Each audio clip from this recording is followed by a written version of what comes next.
مساء الخير. كيف كل وحاله؟ والله يا رجال ما قد شاهدت هذا الفيديو ذي بيطلع عليكم ذا الحين.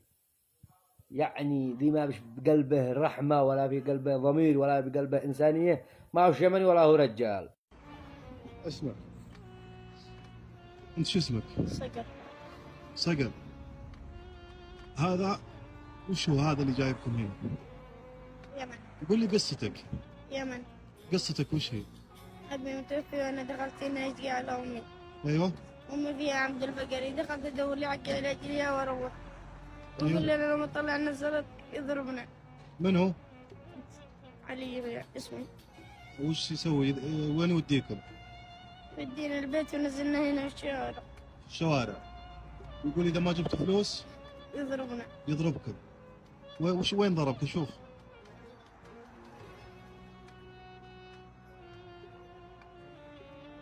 يوجع يا أخي. مم. جراحي توجع. ضلوعي توجع. لا تبكي. لا تبكي، لا تبكي. كل يوم يضربكم؟ نعم. شوف الجدة ثانية حق أمس. وش تبغى انت طيب؟ أبى أروح عند أمي، أبدي أشوف أمي.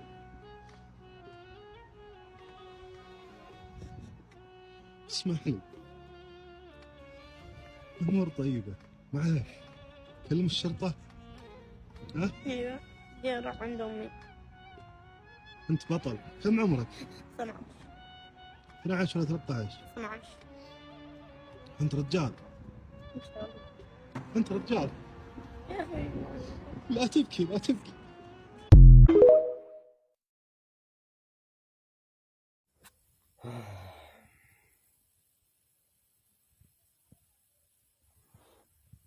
أسألكم بالله ما حد زعل ولا حد اقتهر على علي هذا. علي الذي يسمى علي يريع، يضرب الجهال ويضرب الأيتام.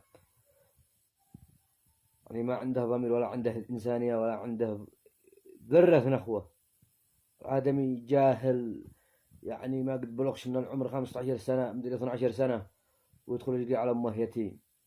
أقسم بالله العظيم لو أبيع عليها الكلى عشان الولد هذه بكانا وبكى ملايين الناس. وبالأخير وصل الله عند عمه هذا ذي يضاربه، يعني يضربه إنه ما ادى زلط. الآدمي دخل يشقي على أمه فيها العمود الفقري. أين عاد الرحمة وين عاد الشفقة يا رجال؟ قلتكم الله عاد في شفقة فيه.